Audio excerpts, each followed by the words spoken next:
Thanksgiving for me isn't just a day, it's a lifestyle. Thanksgiving has to be a mentality that every day you are grateful for the opportunity, not just to be alive, but to make someone else's life. There's so many things that I'm grateful for. There are so many things that I've taken for granted in my life. But right now, with all of the excitement and hunger that I've realigned myself in so many ways and created new alignment as well with who I'm supposed to be by letting go of my fear of what I could become. I don't know where to start exactly, but first I guess I could say thank you to all the brothers and sisters, and even those of you who consider yourself enemies of mine, or you don't like what I do, which I don't know why you've watched this far if you have. But you have done so much for yourselves and for me and my family.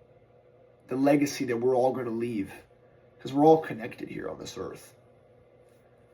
I'm going to try not to bore you to death either, because at times I bore myself. Life can be boring. A lot of this work that has to be done, especially these long formatted conversations. People have a lot of goldfish brain from the scrolling and the social media shit, and even what they continuously try to cram into our heads on TV and even any type of media nowadays, or even just in your day-to-day life with the way the world has evolved. That's why it's important to be grateful for these moments where we can just kind of take a breath and take everything in. I try to do that every morning. I want to try to talk as much as I can about what you can try to find gratitude in your own life. Maybe some experiences of myself, that the things that I took for granted. I've never really done a podcast by myself. It's kind of strange almost. I feel kind of crazy, like I'm talking to myself. Not that I don't do that normally. I hope I'm in good company, at least when I'm doing it. But I'm really grateful for my son, and the ability to be able to have a family of my own, to be able to continue my legacy, to know that that legacy has continued. And one of the biggest things that I'm grateful for is this truck that I was able to get him, this bulldozer. It's super cool. It lights up, it makes a bunch of noise. He loves it. One of my favorite things that I'm grateful for my son is just his attitude and the way that he lives. He's got so much energy and so much just genuine natural happiness that I feel like the world is missing so much. So it's so refreshing. Whenever he sees something, he's so explorative, and everything's so new to young kids. And my son's only a year and a half old. He's constantly like, ooh, when he sees stuff, and it's hilarious when he does it. But stuff like this, so cool for kids. Obviously, with the construction background that I have, I want to push my son into wanting to love work, to love what it means to be a man, and to build the world, and to shape and change the world in a healthy way. Toys nowadays are getting so advanced. The tracks move, everything that you could even want.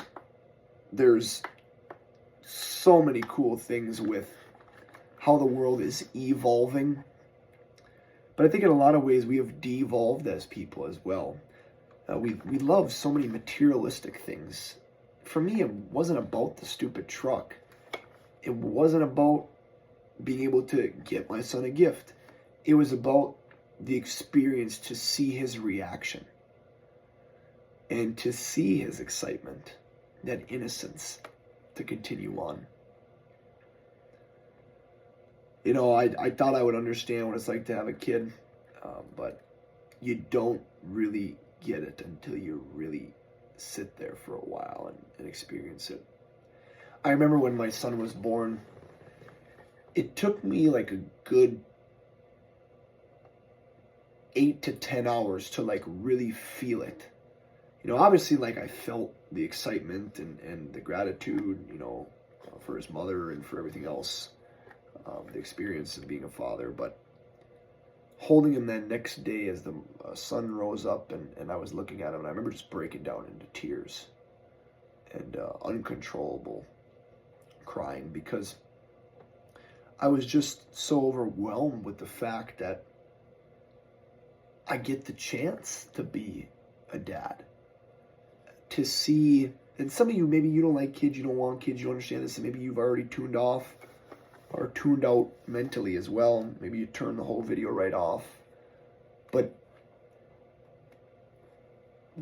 the world does not go on, obviously, without the next generation. But it doesn't go on even if there are kids if we don't parent them well. So I take a huge responsibility in that. And this truck, this bulldozer, this toy doesn't represent so much of play, but of possibility for him, that he can move the earth. Not just metaphorically, if he wants to. We can move the earth if we want to. If we truly want to create change, we do that by stopping thinking about ourselves. And I knew the challenges and life change that would come with having a child. And I knew the responsibility. As some people would say, the burden even. I wouldn't. I saw it as a great challenge and something that I needed in my life. And I think his mother needed it too. Maybe more than me. There's nothing that I could be more grateful for than that, the fact to be a father. And I ask you, how could you be a better father? Because I'm always trying to be that. A better mother, a better grandparent, a better relative, a better friend, a better human being, community member to those around you. There's plenty of work that I have left to do in that sense. I fail every day in many ways in it. I'm not afraid to admit it. Constantly trying to get better. If I were to give any advice unsolicited, it would have to be do whatever it takes for that child. Whatever it is. There is no sacrifice too great for your child. And I could go way in depth, but we do not have near the time on this planet to ever go into the amount of depths of the things that I would sacrifice and have sacrificed for my son. And I don't take it to want to earn credit or anything like that or admiration, but rather to the fact to share so that children's lives may be better. And am I the best dad? By no means, no. I've got a long way to go to even come close to a decent one. But I'd like to think that I make a really good attempt at it and that I would do anything for my child, and I'm sure a lot of you would too. Children don't just have to apply for you as a parent. There's so many lessons that come inside of children in general. And those lessons can be something as simple as innocence, like I said earlier, or something as major as how our actions implicate long-term on other people's lives and to shape each other. So I'm very careful in the way that I interact with my son because I know he's always watching me and that I am shaping his mindset and emotions for the next 20, 30, 40, 100 years. Who knows? God willing. I'm very grateful for the time that I've been given on this earth as well. A lot of people don't make it to 24. A lot of people don't make it to 2 or 4 or even a couple hours old. So, in that time, with the reflection that I give, because reflection can be a seriously strong drug. I ask myself, what did I do with it? The time I was given, much more than a lot of people. At one point, I'm sure my age was the lifespan of many people, on average, in many places around the world. And we live in such a cushion-filled society. Now, are we challenged in different ways than the people before us? Yes.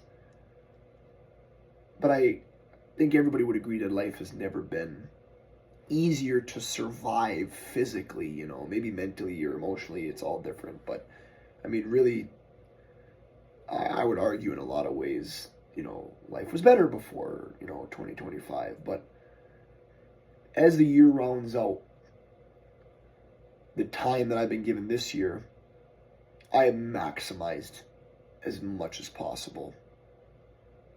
And I've just tried to live fully in every way. When I relax fully. When I grind, I go all in. I think you all have seen that. And when I sit and I talk here to you on this camera, I go all in on that too. If anyone has made it this far already, I commend you.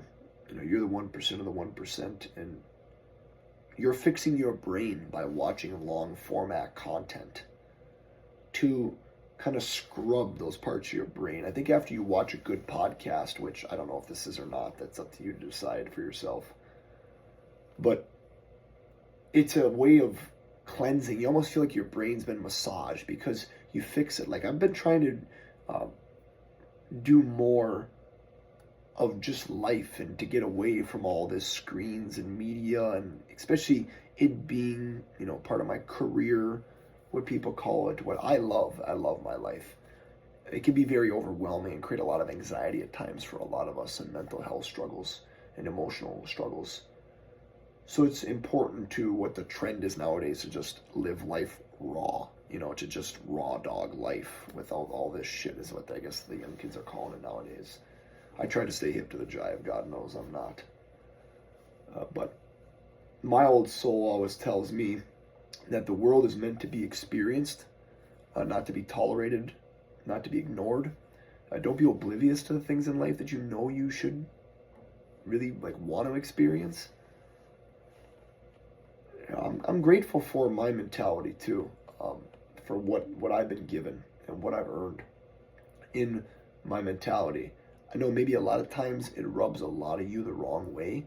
Maybe a lot of times it hits and sparks certain things, or you don't like and you disagree. But that's the beauty of life, is that we can disagree with each other, especially in America, and get along. And actually, we're really the only country who's trying to work things out. We're really the only country that's really making an attempt to have so many different cultures that we've intertwined, no matter what different people say politically or geopolitically. I see a lot of humanity out there when I walk around. I've got a lot of hope. And one of my favorite guys to watch, especially podcasters, if you should tune in, is Patrick Bet-David. PBD always says, and he's coined this term, the future looks bright. And I think the future looks super bright. I mean, Joey Diaz, one of my favorite comedians, one of the favorite quotes that I had, it's a beautiful day to be alive. I shared that for years. It was what got me through many days when I didn't think I could get through. I wasn't successful always. I wasn't a locked-in person. I wasn't someone who could sit down and do a 20-minute podcast, snuff like this, or off the cuff, And it's taken time. You have to be grateful for that evolution. Those times where I struggled, where I really couldn't go anywhere and I couldn't do anything, and I wasn't, up to raw dog in life. I tried to distract myself as much as possible, especially from myself and my own thoughts.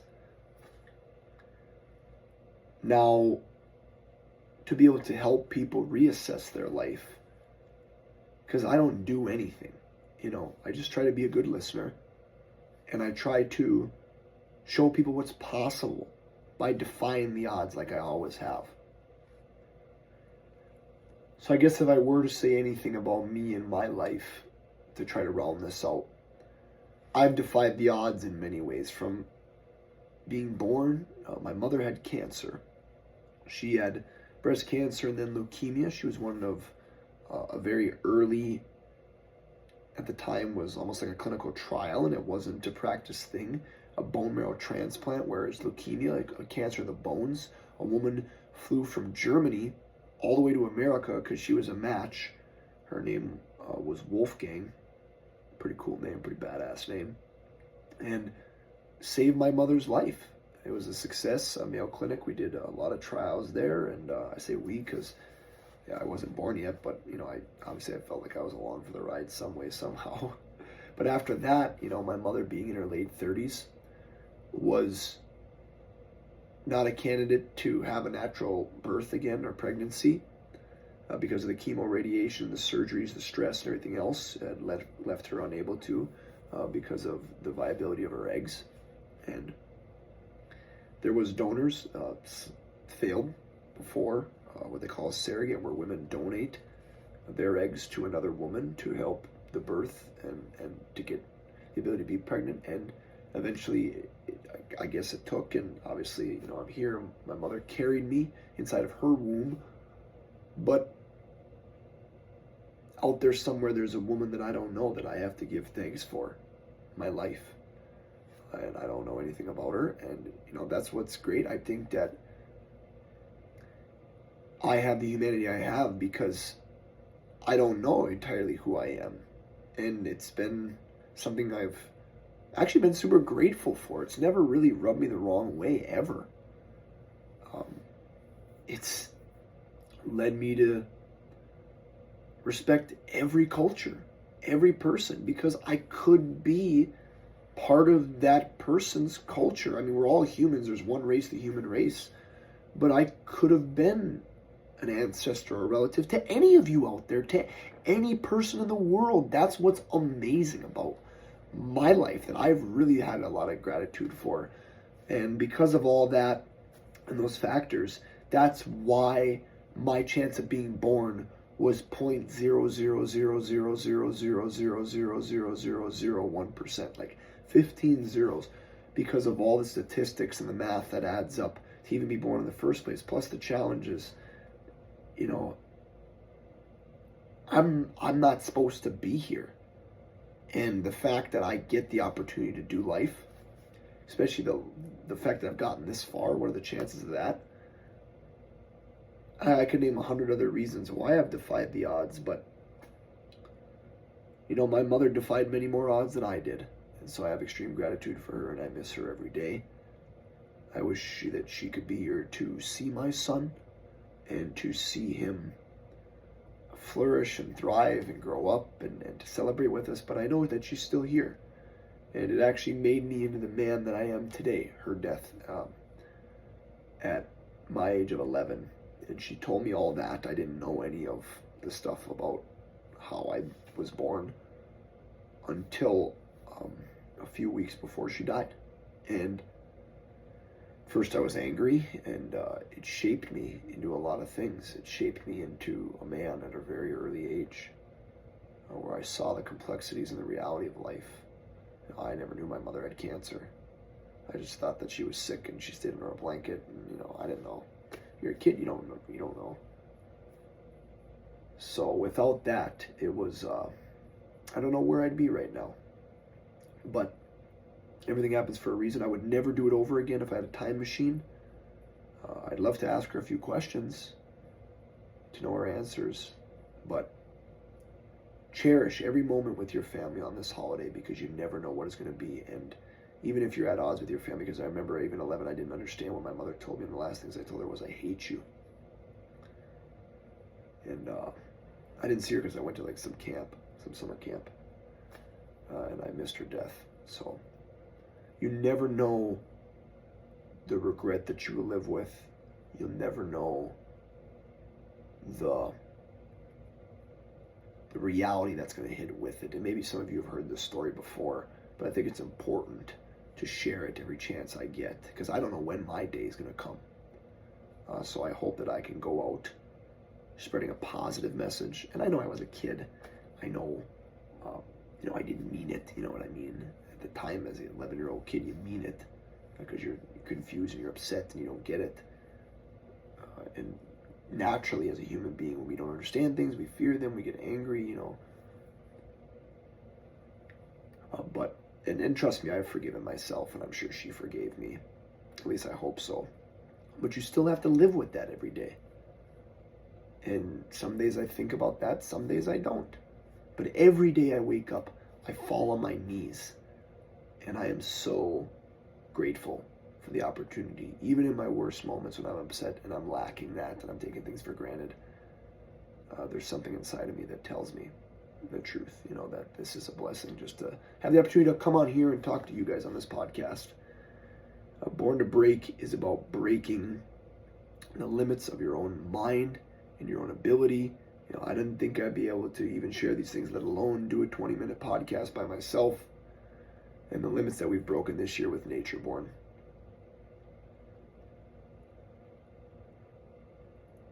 To end it off, there's a quote from Jordan Peterson.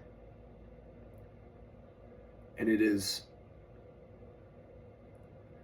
"The antidote to the suffering of life is the pursuit of being better." And that's what I've tried to do my whole life, is just be better. And I'm going to get better at these podcasts. I'm going to get better at sharing stuff with you guys.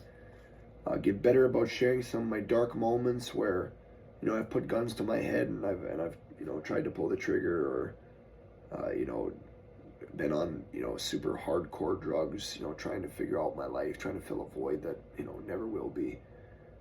And at times where I had huge successes as well, and I broke through. Like setting amazing records that I don't think anyone will ever touch in so many ways. Most of all, thank you. I'm grateful that you tune in. Maybe you didn't watch the whole thing, but if you got to the end, just know that it means a lot to me to even just have one single person who is inspired. And I've gotten so many messages from so many people about how they've changed and what they're doing and how I've helped inspire them. But, it's not me. It's always you. It's always you. I can't do anything. All you can only do is unlock what's already inside of you. And I appreciate it. We've got a ton of stuff, a ton of services here at Nature Born. Don't ever feel ashamed to reach out, whether you're doing good or bad, and you just want to talk. I'm here as a human being. I'm a person. I'm getting the chills, just sitting here knowing that there's this opportunity that I went through on this podcast, and we get another day here on this earth. I try to optimize my time, and I think that this was well done on this podcast, at least because I was honest. I was very transparent and direct. So share some of the things that you're grateful for in the comments, or even just with yourself. Write them down if you don't feel that you want to put it out there for everybody else to see. Please like, comment, subscribe, follow. It pushes us out there in the algorithm to help more people. That's what it's about. It's not about me. It's not about anything that has to do with vanity. It's all about trying to reach more people, to change and impact more lives. And it's you who does it. It's not me, because you've inspired and impacted me in so many ways. And a lot of you who still watch or have watched inspired me in ways that I didn't want to be. I didn't want to be like you. And that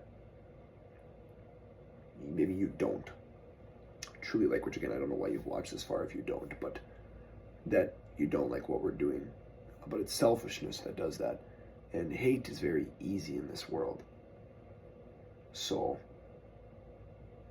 know that without that same hate in your life with your haters, maybe it wouldn't have driven you as far as it has and as far as it will, like it has me. So keep going. Live with purpose. Leave a legacy. Defy the motherfucking odds. Be nature born.